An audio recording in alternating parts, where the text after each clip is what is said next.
তো হ্যালো বন্ধুরা, চলে এলাম আজকে গাড়ি নিয়ে গ্যারেজে। এই যে আরে আর বলো না, কদিন ধরেই ভাবছি যে টায়ারটা পাল্টাবো কিন্তু কোনো মতেই আর সময় করে উঠতে পারছিলাম না। টায়ারটা আজকে বিট হয়ে গেছে, বেশ অনেক দিন হয়ে গেল। তো শেষমেশ আমার সময় হলো গাড়িটাকে গ্যারেজে আনার জন্য। তো আমার গাড়ির টায়ারের সাইজ হচ্ছে 80/160। তো সেখানে আমি লাগাতে চেয়েছিলাম 90/190 কি 960 না কি বলছিল। তো যাই হোক, এক সাইজ বড় পেয়েছিলাম, বললো যে লাগালে অসুবিধা নেই, কিন্তু যেখানে টায়ারটা লাগাতে যাব সেইখান থেকে বললো যে না, মোটা টায়ার লাগিও না, কোম্পানি যেটা বানিয়েছে সেটাই লাগাও। কারণ কিছু তো একটা কারণ আছে, তুমি লাস্টে কিনবে দিয়ে লাগাবে, কোথাও আটকে যাবে, সমস্যায় পড়বে। তো সেই কারণে আমি ওই টায়ারটা লাগাতে মানা করে দিলাম, মানে মোটা টায়ারটা, এর থেকে একটু মোটা। আর যেই টায়ারটা কোম্পানি দিয়েছে, যেই মাপটা, সেই মাপেরই টায়ার লাগাতে বললাম। তো জানো, প্রায় আমার 2000 টাকার মতো খরচা হয়েছে টায়ারটা লাগাতে। আর টায়ারটা কিন্তু খুব ভালো।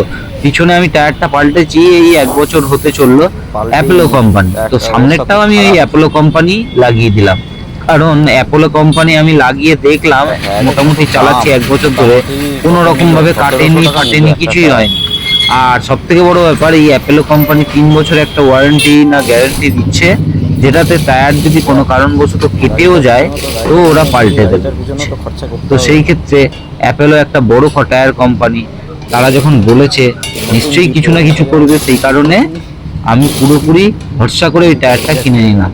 এই দেখো লাগাচ্ছে মিস্ত্রি। আমরা যেমন জুতো পাল্টাইছি উনি গাড়ির টায়ার বদল। সেই নতুন কিনেছি ওই টায়ার চললো, বুঝলে? এই যে মালটা টিভিএসে সামনের টায়ার বেশি ক্ষয় না, বলো?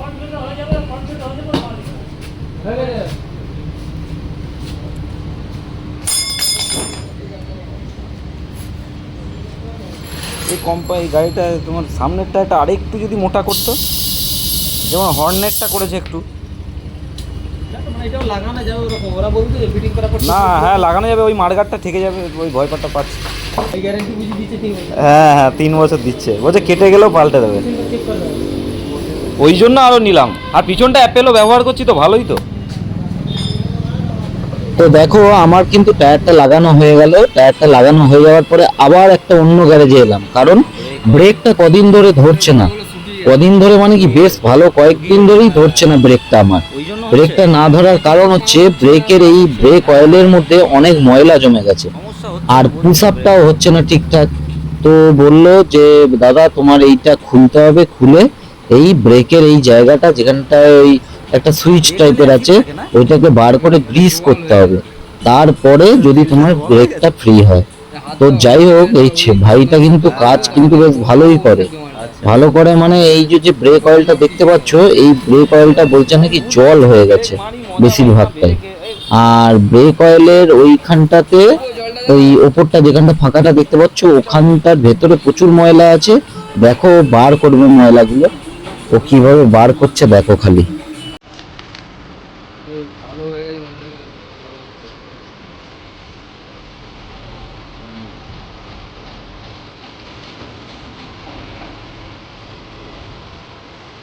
দেখো খালি তোমরা নিচের প্লেটটাতে দেখো কিভাবে ময়লাগুলো বেরিয়ে আসছে। ময়লা বেরোলো, বলো? তো এর মধ্যে প্রচুর ময়লা ছিল, ময়লাগুলো সব ফেলে দিয়ে আবার কাপড়ে করে মুছছে। তারপরে ওদের একটা হাওয়া মেশিন আছে, ওইটা দিয়ে হাওয়াও দিয়েছে জোরে। তো কাজ কিন্তু খুব পরিষ্কার পরিচ্ছন্ন ওদের। আর আর এত বিরক্ত লাগে না যখন বৃষ্টি হয়, ব্রেক ধরতে আমার বিরক্ত লাগে, জল গেলেই হবে, মানে কি যে কোনো। তো ওদের কাছে আমি এর আগেও গাড়ি বাগিয়েছি, আবার বাগালাম, পুরোপুরি বিরাট স্যাটিসফাইড বলতে পারো। পয়সাও যে বিরাট কিছু রেট তা নয়, খুব সামান্য একটা চার্জ নেয়, নিয়ে কিন্তু গাড়িগুলো কিন্তু খুব সুন্দরভাবে বাগিয়ে দেয়।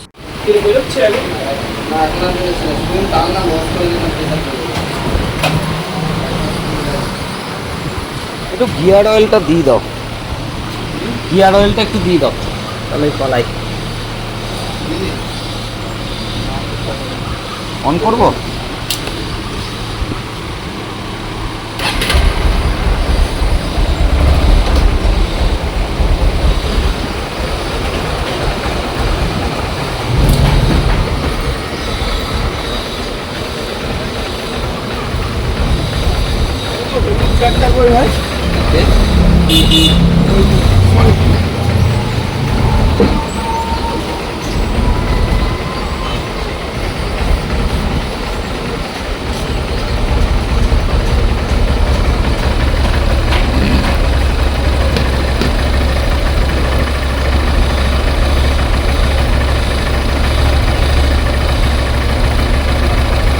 পরে ভালো করে মালগুলোকে না ওয়াশ করতাম নতুন যখন ছিল, এখন আর করি না।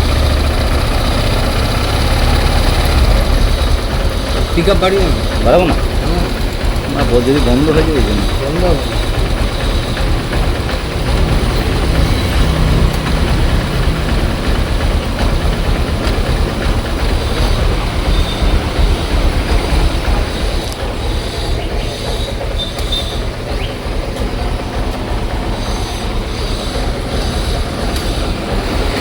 গাড়িটা একটু যত্ন না করলেও নয়। কার্বোরেটরটা আমি দেখিনি, কার্বোরেটরটা মানে এয়ার ফিল্টারটার যা অবস্থা আমার নিজেরই কেমন লাগছে দেখে। এয়ার ফিল্টারটা বেশি দাম নেবে না বলো? হন্ডার ইয়েতে যেতে হবে তো, ইয়েতে পাবো, এখানে পেয়ে যাবো। ওই 4 নম্বরে যে দোকানটা আছে জলকল মাঠে, জলকল মাঠের ওখানে যে, হ্যাঁ হ্যাঁ পুলিশ লাইনের উল্টো দিকে, ওর কাছ থেকে নিয়ে নেব।